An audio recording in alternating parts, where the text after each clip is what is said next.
Good day. You are listening to Ability Radio. I'm one of your hosts, Amelia Hedley-Lamont of the Disability Rights Center of the Virgin Islands.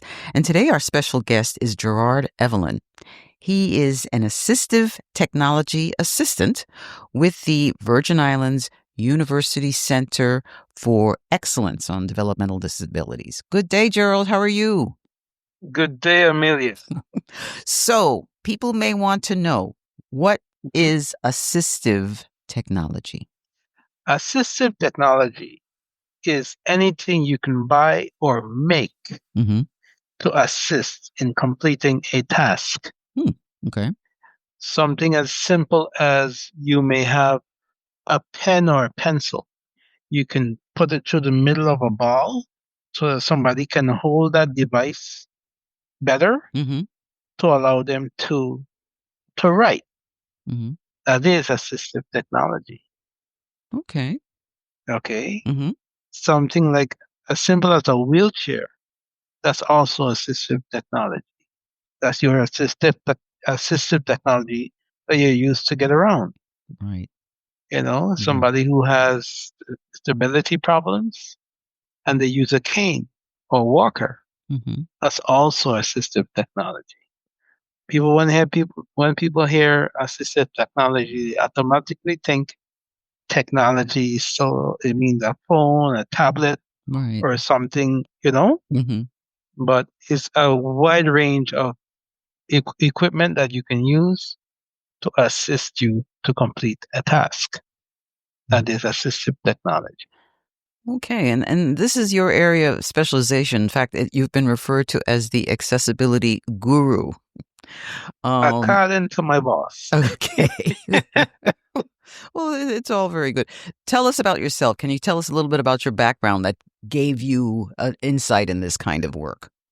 My background is, let's see, going back a number of years, I lost my sight due to complications with diabetes and glaucoma. Mm-hmm. And after losing my sight, I decided I wanted to keep my independence. Okay. So Sure. learning about technology was the key to my independence. So I got onto YouTube and started learning about how to use the iPhone and iPad and stuff like that from iDevice Help from Hadley Institute. Mhm. Hadley Institute? Hadley, yes, Mhm. Hadley. Okay. And it teaches you how to do all the voiceover gestures and different gestures on the whatever you can do on the phone, the iPhone, Mhm. you could actually do on the iPad. So Okay. of course I did both webinars, which one was for the iPhone and one was for the iPad. Mhm. And I completed all the webinars and stuff. And I got myself an iPhone and started there. Then I got myself an iPad, you know. Mhm. But as people know, these things aren't that easy to come by. It's kind of That's pricey. yeah, that's right. Yes, they are. And and as a person with a fixed income, I had to, save and, Mhm. you know, Mhm. get put my change, my 5 cents together Mhm. to in order to get these devices, and then learning to use them. And I use that to the best of my ability. Fortunately, I got a job working at the legislature first. I was the the ADA coordinator, outreach specialist for the office of Senator Whitaker at the Okay. time. And ADA stands for Americans with Disabilities Act. So just want to, yeah, okay. So you, So mhm. I did any and everything ADA for the office. And then after she lost her bid for reelection, I got a job a few months later working with VIUCEDD. Because even though I worked at the legislature, I used to still help out with the iCanConnect program, teaching people to use their devices. All right. Well, tell us more about that. The iCanConnect program that is sponsored by the UVI, University of Virgin Islands. It is sponsored, well, it's carried out by VIUCEDD Mm-hmm. and is sponsored by the FCC, The Federal Communications meaning Commission. it's funded by the Federal Communication Commission. All right. Well, tell us about it. It's known as the National Deafblind Equipment Distribution. Oh, Okay, okay. so what it is once you have considerable hearing and vision loss, you're deemed eligible under this program. You can get a free iPhone, free Mm-hmm. iPad, Mm-hmm. or even a free MacBook. Is Mm-hmm. to help you with distance communication. Distance communication. Correct. What does that mean? Meaning if you have family in New York, in Mm-hmm. Florida, in Texas, or whatever, Okay. this device can help you send an email. It can help you do WhatsApp. It can help you whatever your means of communication with your family. Uh-huh. This device will help you complete that task. Wow. Okay. So tell us more about it. What are the features of this program? Well, basically, the features it don't really have much features. Really, it's Mm-hmm. just you get the device, Mm-hmm. whether it be an iPhone, or iPad, or both. Mm-hmm. There's some cases you may get both. Some cases you just get approved for the either or, Okay. depending on your situation. And you get the device for free. The key word is free. Right. So once you get this device, you qualify for the device, you get it, then I will train you to use it. The training ensues with the feature that's built in the phone called VoiceOver. Now, VoiceOver has a whole lot of different features, different gestures, different swipe gestures, different tap gestures Mm-hmm. that you can do to control the phone. Yeah. Explain what voiceover is. Does that mean it's showing or displaying symbols to who's ever receiving your message as opposed to your voice? What does that mean, No, voiceover? no. What VoiceOver is actually that's Apple's way of saying a screen reader. Okay. So the VoiceOver on the phone reads the screen to you. Like say, like if you're looking for the Facebook app, Mm-hmm. you have it on the phone. Right. When you pass your finger on the screen, it'll tell you Facebook. If you're looking for WhatsApp, you pass your hand on the screen. Once the screen is open, it tell you WhatsApp.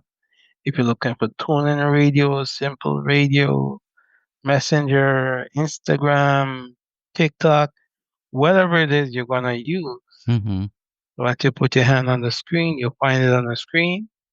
You hear the name called, then you take your finger and you double tap, tap, tap, Mm-hmm. and it opens up, and then you continue doing your gestures within the app to control the specific app. Okay.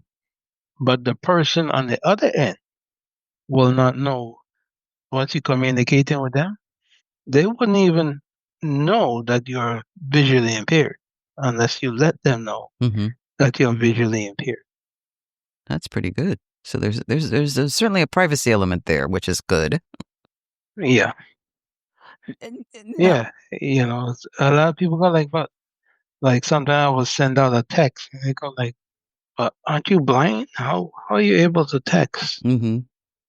I'm like, well, the phone can do text to speech or speech to text, Mm-hmm. and I can also type the text manually and send it to you. But that involves a certain skill level Right. with using the phone. Right. And having very, very sophisticated finger work. Yeah, Now, there was yeah. something else you mentioned, or that I see here, is that uh, another accessibility feature is a one-handed mode. What does that mean? Yes, one-handed mode or one hand using the phone with one hand. Mm-hmm. Like say there's some people like say like if you have a stroke Mm-hmm. and some people might get a stroke and lost the use of the left side or the lost the use of the right side, you can set the phone in accessibility mode Mm-hmm. to be used one-handedly, whether it be from the right hand Mm-hmm. or the left hand. Okay. So, I mean, the accessible features on the phone is for more than just the visually impaired. It can also be used for the physically impaired as well. Right. And also audio descriptions, right? Oh yes, Okay. audio description. Yeah, you can have audio descriptions on your phone or tablet turned on, and like think of closed caption for the Mm-hmm. deaf, Mm-hmm. Yes. right? Mm-hmm. So now closed caption for the deaf. So audio description, or as they call AD, is you could say closed caption for the blind. Mm-hmm. So how it works is, when you're watching a movie or TV show, if the network has it activated, because under the ADA Act, all national networks are supposed to have audio description enabled, on their site. So, but some of them still haven't reached to that point yet. Mm-hmm. Once this is enabled and you have it turned on your phone or your streaming device like Roku or a Fire Stick or whatever you're using, even the Apple TV. What would happen is when you're watching Netflix, Hulu, Disney, or whatever, and that movie has audio description enabled in it.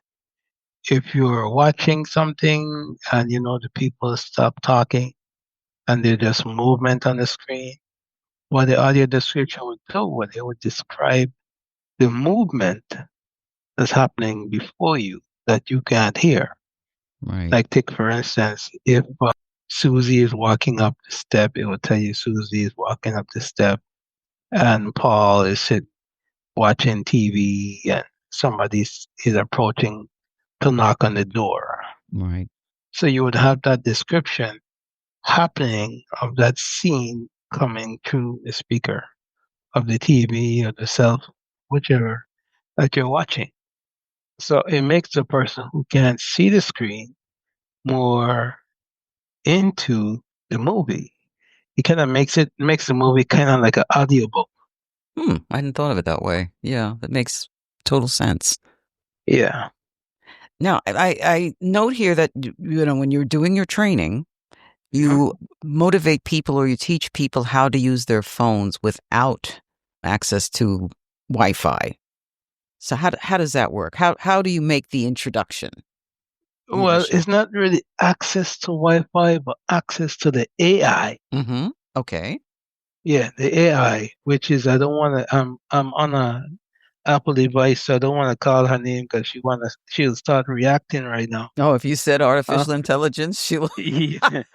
That's So scary. once I say AI, she don't know I'm talking about Okay. her. Okay. Because I'm on an Apple. Anybody who knows Apple know that Apple uses Siri, Yes. right? Right. So a lot of people that's visually impaired, they rely a lot on using Siri. Mm-hmm. So I take a different approach. Mm-hmm. Okay. I want the individual to learn to manually use the phone rather than asking the AI to Mm-hmm. do things on the phone. Right. Because if by some reason you lose data, then you have no AI. Hmm. Once Okay. you don't have any internet availability, then your AI is null and void. Mm-hmm. So you need to be able to go into your phone and manually use your phone without the AI, you know, Mm-hmm. because if, for instance, you want to make a call and you know the number, you can manually tap the number in on your screen and make a call without the AI because even though the cell phone may not have any data, the phone line still works. Right. Because sometimes, we live on an island. So sometimes things don't always work the way we want it to work. Right. So the data might not be working at the particular time, and you're telling this thing to call Mary or call John and it's telling you, sorry, Mm-hmm. unavailable right now. Mm. Then what are you going to do? Right.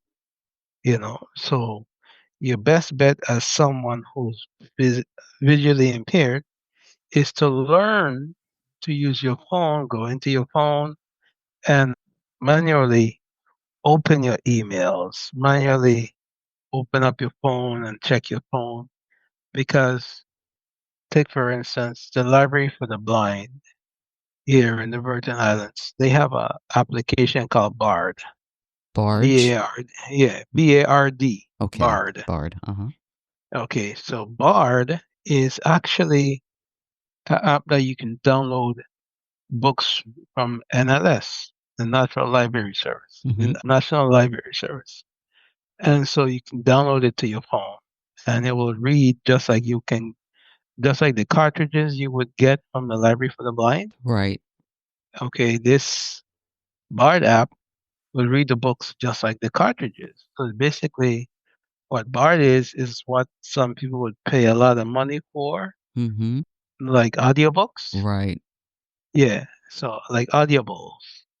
So BARD is like audiobooks, but the once you're part of the Library for the Blind, it's free to us. So it's a free service, right? Mm-hmm.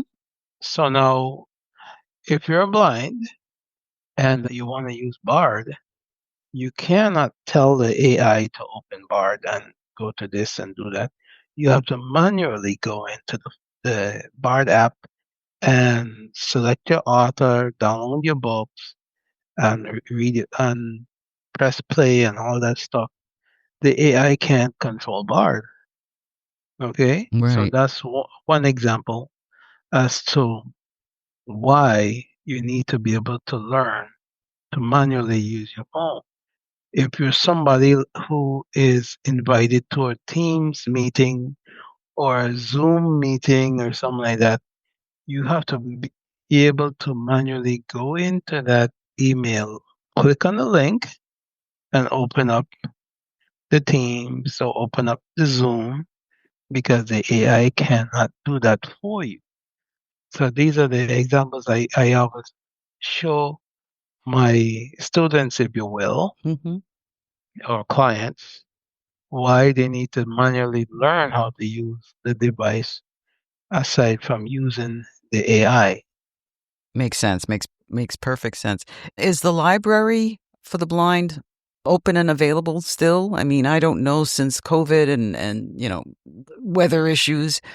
Is it still operational? Yes, it's still operational, but it's no longer in the same location. Where is it now? It is now merged with the Florence Williams Library. Oh, okay. Okay. Good. Good. So Good. it's downtown at the Florence Williams Library. Nina Garcia is Mm-hmm. the librarian. Mm-hmm. She's still there. Mm-hmm. And she'll assist you to get your book. If you're interested in setting up Bard on your device, she will also assist with that. You know, Very um, good. Is there? I would imagine there's also a St. Thomas location. Would you know where that is? no, there's no locations in No the library for the blind in St. Thomas? no the St. Croix location serves St. Thomas, St. Croix, and St. John. Okay, so if you are a person who's blind in St. John, how would you avail yourself of the service? Well, what you do is you would call the library number, Mm-hmm. which is still the same. It's 713 Mm-hmm. 2250. Okay. And if Nina doesn't pick up, but sometimes she's on the main circulation desk, being that she's the only librarian in the library, you just leave a message and she'll get back to you. And once you're part of the library, she will ship out your books and you can ship it back. It's free matter for the blind. That's So very it good. ships for free to you and you can flip the card around and ship it back to her, when you're done with it. That's very, very valuable information. And before I forget, if somebody wants to get in touch with you, how would they go about doing that? That's very easy. The number to get in touch with me here at VIUCEDD is 340-692-4266. Excellent. That's 340-692-4266. I work Monday, Tuesday, Thursday, Friday, Wednesdays. They give me off so I could attend various disability events, you know. Mm-hmm. So once you call that number and you leave a message, it goes to my email. I check the email and I get back to you the next day. If it's some urgent and I happen to check my email on that Wednesday that I'm off, I may call you the same day. Okay, great. There were other items that I learned that you use quite a bit, as you talked about before: audio descriptions, closed captions, a thing called iNote to sort money. How does that work? Yes. Oh, iNote. Yes, iNote is an app that you download to your phone. It's available on iOS, which is Apple, Mm-hmm. and Android. Mm-hmm. You can get it in the Play Store or the App Store for Apple. And what it is an app that once you open it up, it uses the back camera for the phone. Mm-hmm. So you take the money and you just aim the camera at the money, Mm-hmm. and it tells you whether it's $1, whether it's $100, whether it's $50, $20, whatever the bill is. It lets you know right then and there. Okay. So you can sort out your money if you put your different denomination of bills in Mm-hmm. different parts of your wallet or your purse. This will assist you in doing so. Excellent. Very important. Very, very important feature. um. Yeah, we have a thing called iBill. Oh. Okay. It's a currency reader, Okay. right? Uh-huh. But it was given out by the Library for the Blind a few years ago. It was something that the the Treasury Department Mm-hmm. was they put it together because they wanted to put Braille on the money. But then if they put Braille on the money, it would have problems with pushing the money into the different vending machines and stuff like Right. that. Right. That could be an So issue. they created this iBill.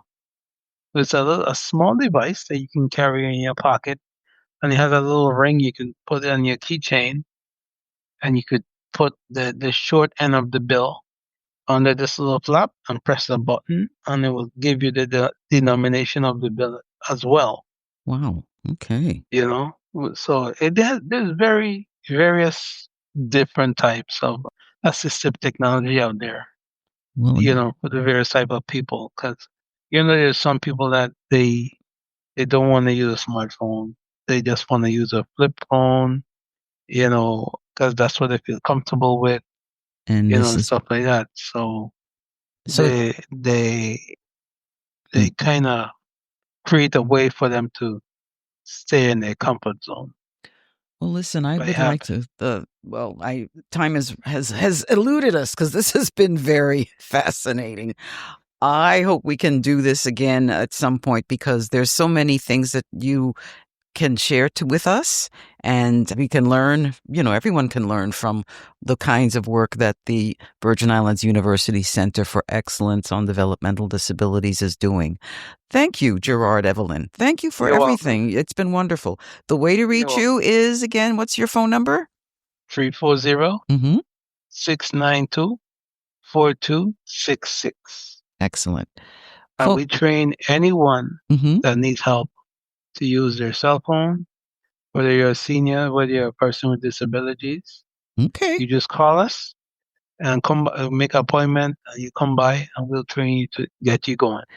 Thank you so much for your time. Thank you so much for your You're welcome. expertise. And folks, thank you so much for listening. Have a great day. Have a great day. Bye-bye.